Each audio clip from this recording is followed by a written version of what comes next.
Bismillahirrahmanirrahim. Assalamualaikum warahmatullahi wabarakatuh. Halo teman-teman, kali ini saya akan memberikan sebuah materi ya tentang sumber referensi.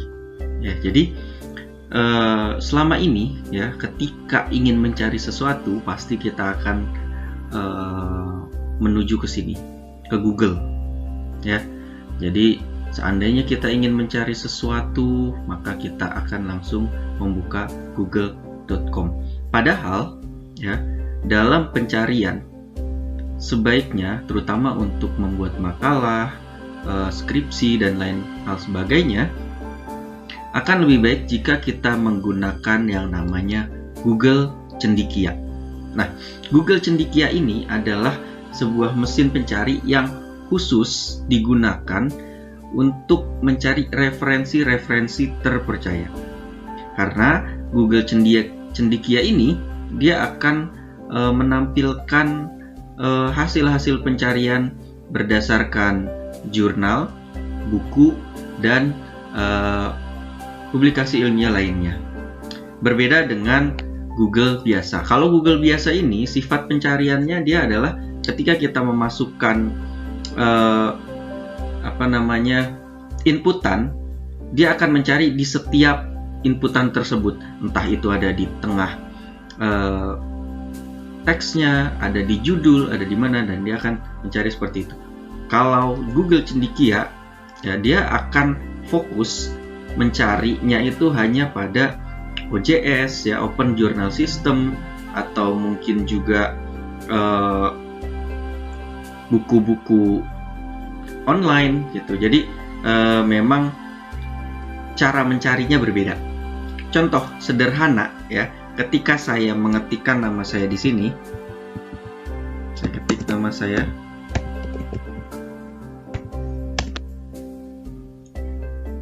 di Google ini akan terlihat nama saya ini sebagai pengarang ya. Jadi semua hal tentang saya ya, mau ada dimanapun ya, saya pernah menulis di mana, nama saya ada di mana, kemudian media sosial saya itu akan terlihat semua di sini gitu. Jadi hanya hal-hal yang berkaitan dengan nama saya saja, pokoknya intinya seperti itu. Nah, berbeda dengan Google Cendekia ya, saat saya memasukkan Google Cendekia dengan nama saya, maka yang muncul adalah hasil-hasil penelitian saya. Nah, ini adalah hasil-hasil penelitian saya nih. Jadi apa yang sudah saya teliti, nah ini akan muncul semua di situ. Jadi kalaupun muncul profil di sini, profil yang muncul adalah profil sebagai peneliti. Nah, ini penelitian saya sebagai peneliti ya di unindra.ac.id seperti itu. Nah, jadi di sini terlihat penelitian-penelitian yang pernah saya lakukan di sini gitu. Nah, jadi secara hasil pencarian ini jelas berbeda ya. Kalau di sini kan kayak populer gitu ya, hasil temuannya yang pokoknya yang populer aja semua dapat di sini. Saya tercatat sebagai pengarang gitu. Nah, yang memang saya ada beberapa buku yang pernah saya tulis. Nah, artinya apa? Jadi dalam menggunakan Google ini masih sangat bebas sekali. Berbeda dengan Google Cendekia.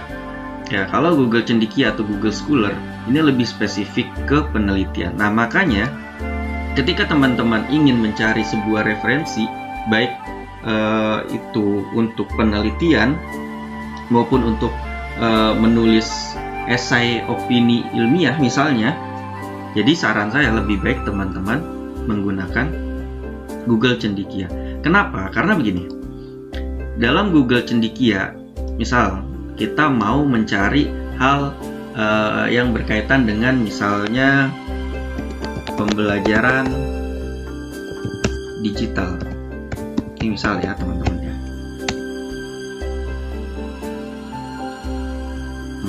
Pembelajaran digital age apa ini? Kita harus dulu.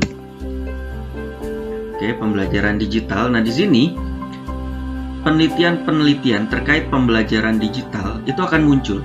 Ini ada buku, ya, buku. Ini ada konferensi, ya tuh. Ini ada konferensi. Ada proceeding, ya, proceeding dari Seminar Nasional Fisika. Kemudian ada juga dari jurnal, ya. Nah, jadi semua jelas. Kenapa saya bilang jelas? Hal-hal yang kita butuhkan dalam mengutip, ya, ini akan dapat kita temukan biasanya kalau dalam Google Scholar. Nah, jadi kalau mengutip itu kan kita harus jelas ya, judulnya apa, kemudian yang nulis siapa, kemudian kapan itu ditulisnya, dan di mana ditulisnya, ya, ini jurnalnya, ini volumenya, ini nomornya, jelas gitu. Jadi informasi sumber ini jelas gitu. Jadi sumber-sumbernya ini bisa dipertanggungjawabkan. Nah, akan berbeda ketika kita mencari di Google biasa. Misalnya sama ya, pembelajaran digital, maka yang muncul ini akan beda sekali gitu. Misalnya biasanya yang sering terjadi, kalaupun dia penelitian, ya, kita akan dibawa ke repositori. Nah, ini kebetulan yang muncul repositori penerbit. Ya. Kita coba lihat. Oh, ternyata ini repositorinya dibawanya ke sini. Tuh.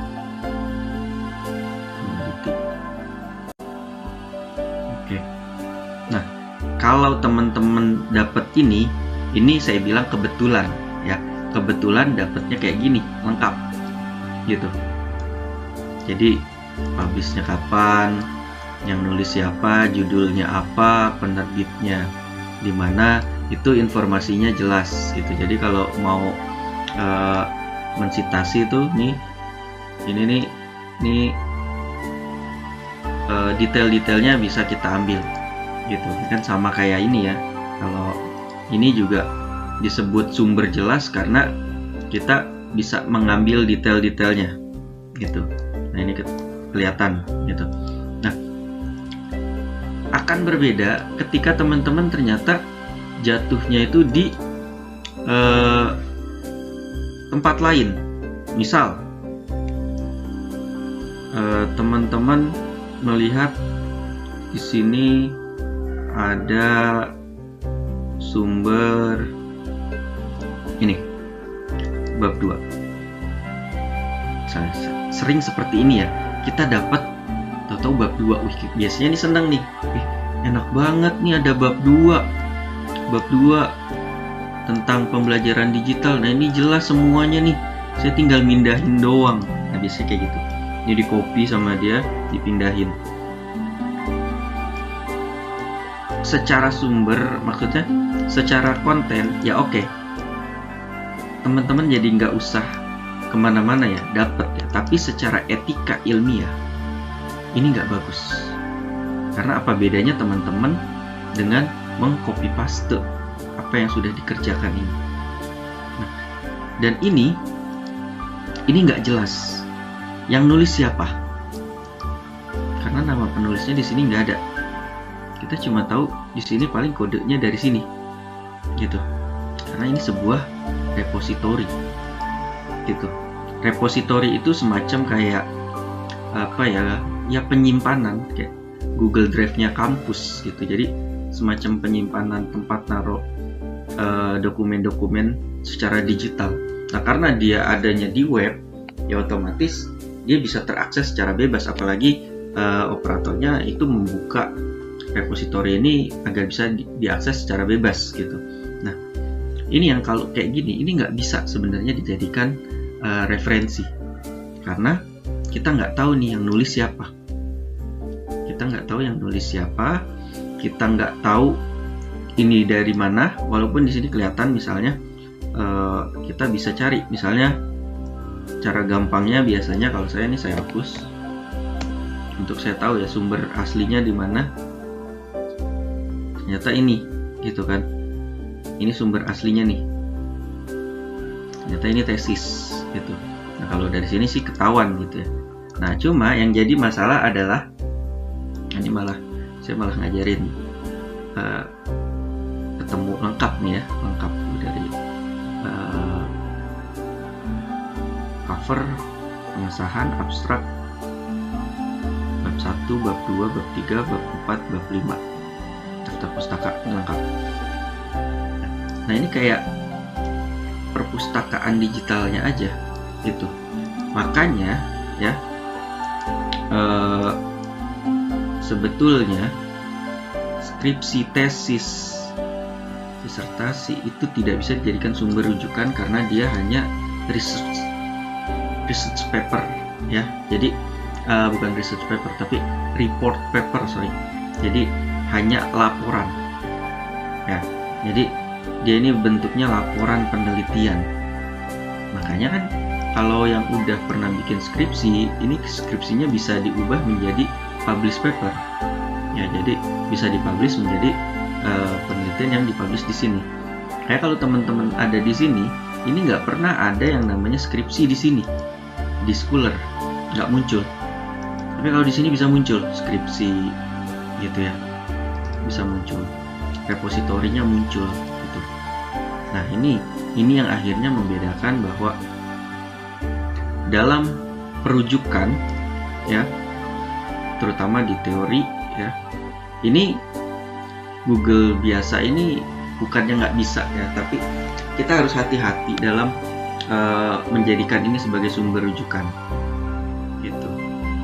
Apalagi kalau yang muncul misalnya Wikipedia misalnya. Nah, Wikipedia ini ya, dia nggak bisa dijadikan sumber. Kenapa? Karena di sini walaupun kontennya jelas ya, kadang lengkap gitu ya, kita kayaknya seneng banget gitu dapat dari Wikipedia, semuanya bisa kita dapatkan. Cuma yang jadi masalah adalah ini tuh open source, maksudnya ini terbuka untuk siapa aja, siapapun bisa ngedit di sini.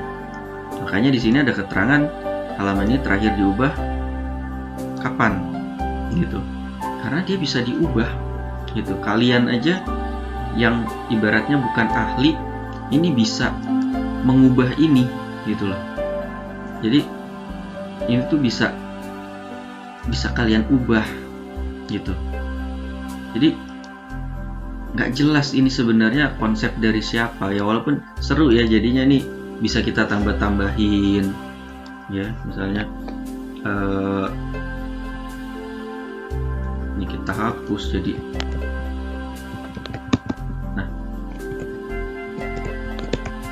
kayak gini. Ini kan saya aja bisa tuh ngedit. Nah, cuma pada akhirnya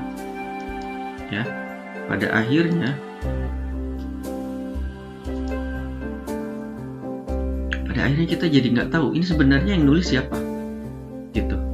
Nah, makanya Wikipedia juga tidak bisa dijadikan sumber. Makanya kalau teman-teman yang sudah menulis menggunakan Wikipedia sebagai sumber, nah ini mohon direvisi ya, digantilah, jangan pakai Wikipedia, cari yang lain gitu. Atau mungkin nggak Wikipedia juga kadang-kadang keblok misalnya, kadang yang blok gitu ya. Kadang suka ada tuh yang web, tapi dia bukan web, dia blog gitu ya.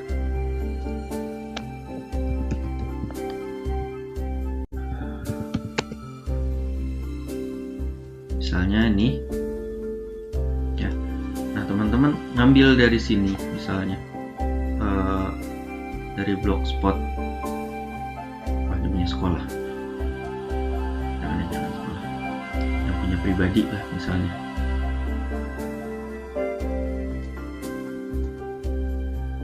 Ada nggak ya?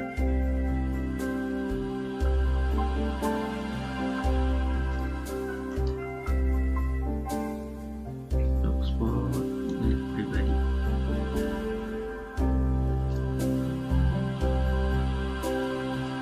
Nah, intinya ketika kita mencari referensi dari blog pribadi gitu ya, nah itu juga tidak bisa dijadikan sumber rujukan. Kenapa? Karena dalam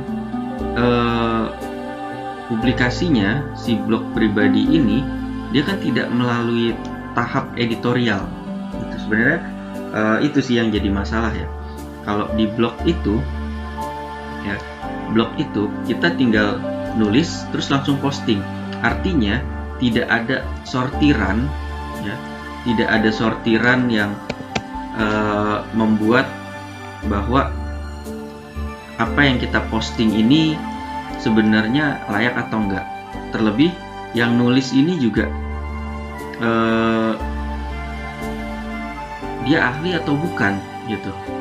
Nah, makanya akan lebih bagus ya kalaupun teman-teman lagi nyusun bab 1 nyari fenomena, memang fenomena kita bisa cari di google.com. Nah, cuma ini ya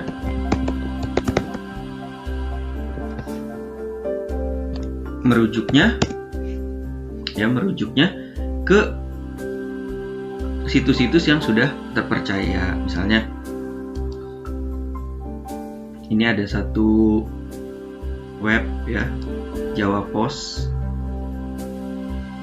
Ya, Jawa Post itu kan kayak redaksi ya, bener lah dia. Nah, kalau dia dikelola dengan baik, dia pasti tahu etika publikasinya. Judulnya jelas, yang nulis jelas, ya, kapan dipublishnya juga jelas gitu loh. Jadi sumber-sumber yang kita perlukan ya, sumber-sumber yang kita perlukan untuk sitasi ini ada semua gitu.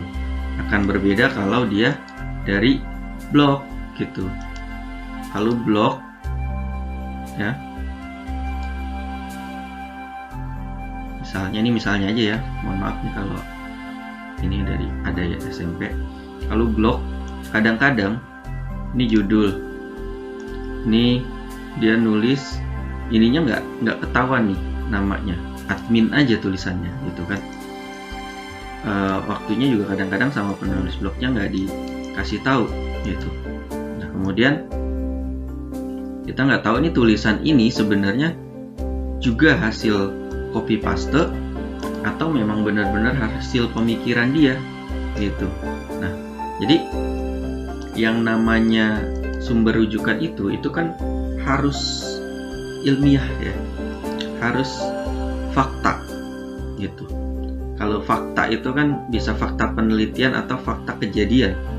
Fakta kejadian makanya kita bisa ambil dari berita-berita, karena berita itu kan memang kejadian, dan beritanya itu ya memang harus dari berita-berita yang terpercaya sumbernya gitu. Nah, sedangkan kalau kita ambil dari jurnal juga, ini juga harus yang jurnal-jurnal terpercaya. Salah satu ciri jurnal-jurnal yang terpercaya adalah jurnal itu dia memiliki yang namanya DOI itu. Jadi si jurnal ini punya DOI. DOI itu adalah kode unik. Nah, ini dia. DOI ini kalau kita klik ya, ini kan saya lagi klik nih. Kalau dia benar, dia akan aktif. Gitu. Kalau yang dia nggak aktif, berarti ini nggak kredibel gitu. Nah, makanya ini juga jadi salah satu hal yang harus kita perhatikan dalam melihat sebuah jurnal gitu. Jurnal ini terpercaya atau enggak, cara gampangnya ngelihat ya ini ada doi-nya, kemudian juga ada